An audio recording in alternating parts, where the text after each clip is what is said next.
Ladies and gentlemen, this is the most important election of your lifetime.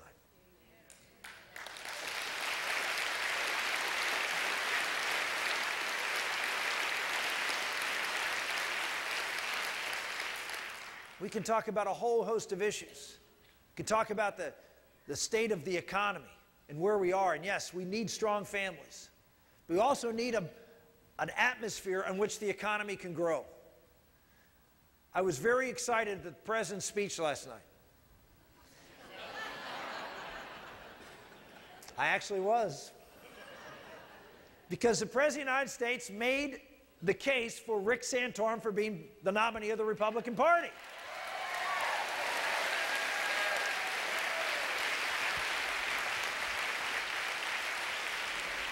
What did the President lead with? Now remember, we all know this was a purely political speech. This was a speech designed to go out and after different voter groups that he thinks are key for him to win the election. We all agree with that? Okay, what was the first voter group he went after? The one he spent the most time on? The one that he was going to do the most to try to help? Manufacturing. Blue-collar workers. Well, who's been running their campaign for president here on the Republican side of the aisle saying, we need to focus on upward mobility. We need to focus on small town and blue-collar America to create the ladder of success through manufacturing jobs to be able to rise in society again. Whose plan was called by the Wall Street Journal supply-side economics for the working men?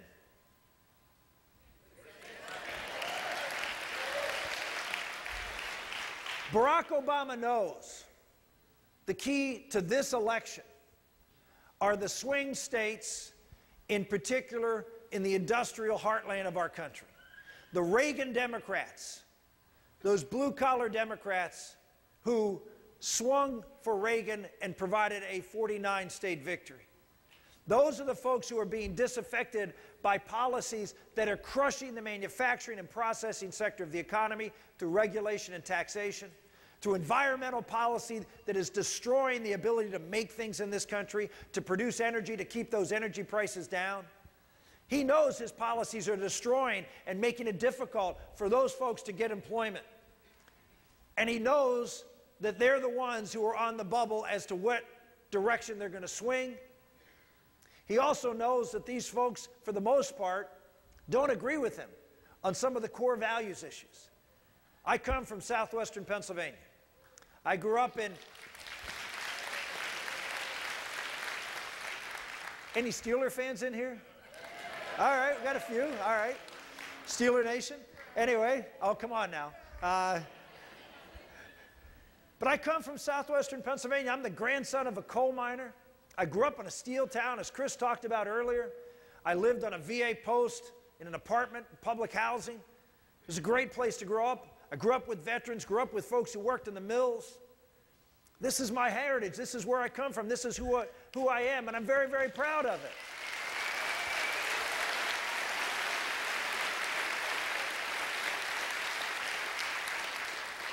Well, I can tell you, he knows that. Well, you heard it when he gave this speech in San Francisco 4 years ago. You may remember it. It was in one of those private meetings where there was supposed to be no audio equipment or no cameras, and someone recorded. This was right before the Pennsylvania primary. And what did he say?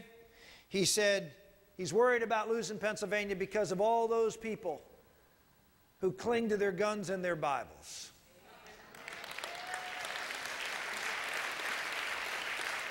And thank God we do cling to those guns and Bibles.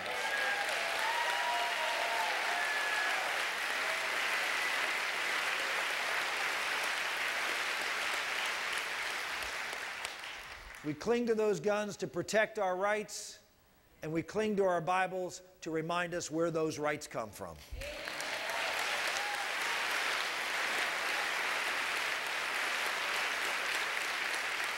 He's out of touch with their values. But his party has always been one that has economically tried to orient themselves and try to be for the working guy. Not anymore. He's for the Wall Street guys. He's for the big bailouts. He's for Dodd-Frank that's going to keep those big banks going. He's for Wall Street. He's for the radical environmentalists who have shut down now the Keystone Pipeline that would create a lot of blue-collar jobs in this country. He's doing everything through the Environmental Protection Agency and a whole host of other national labor relations to crush job creation in this country for the very folks who have looked at the Democratic Party for years, like my grandfather did, to look after their interests. They don't anymore. They don't.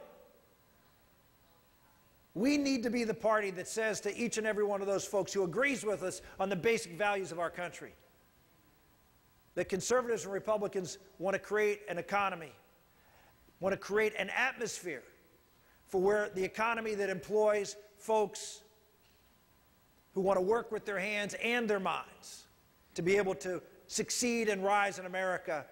And that's why the president started out talking all about manufacturing. Who does that tell you? What does that tell you he's most worried about? What kind of candidate would be the biggest threat to him? What kind of candidate would go out and talk to those voters on a values level, talk to them about the work and the opportunities that we're going to create as conservatives?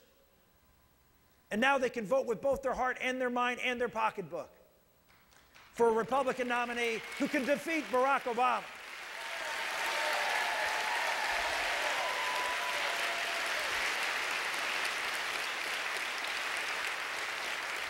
We put forward a plan that cuts the corporate tax on manufacturing to zero, that takes the money that if anybody sent their jobs offshore like Apple, and if they bring them back, you pay a 35% tax, but if you invest it in plant and equipment under our plan, you have a 0% tax. Trillions, over $1 trillion coming back to invest in plant and equipment.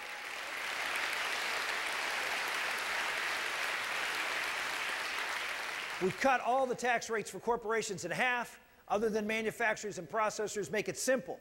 There's another key thing. The engine of growth in America is small business. And whether it's taxation or regulation, the bigger the government gets, the more complex it gets, whether it's Obamacare, which must be repealed, by the way,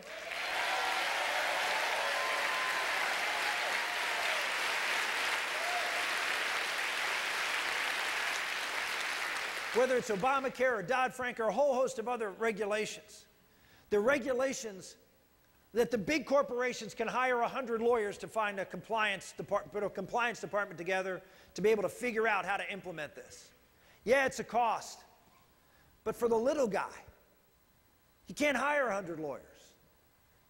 He's got to do it on his own or with his local accountant who is overwhelmed by the volume and complexity of what this administration and frankly others have put on them. And so what happens? The little guy gets crushed and can't compete, and the big guy gets bigger. The idea that the left and Barack Obama are for the little guy, for the small business guy, it's a joke.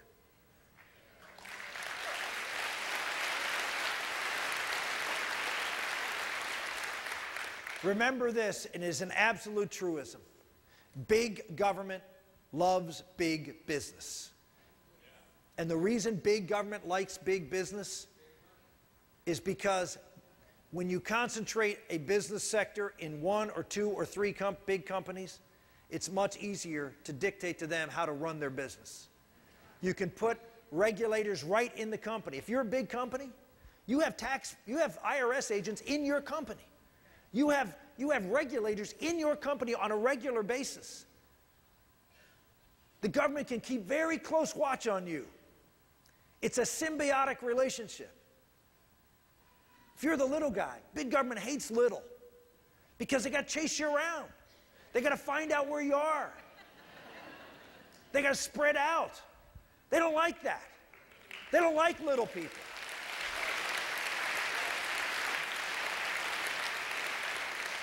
And by the way, the big guys don't like little either. They don't like innovation. They don't like people nipping at their heels and making them do things that the big behemoths don't want to do. The Republican Party used to be, years ago, the party of big business. It is no longer, and in my hope and dream, it will never be again. It'll be the party of the people, the party of the small business, the working men and women of this country, families, communities. That's the future.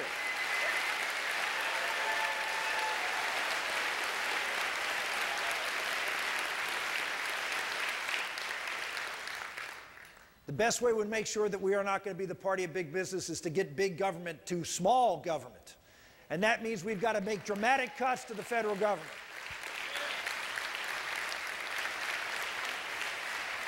I put the boldest plan out there to cut $5 trillion over 5 years.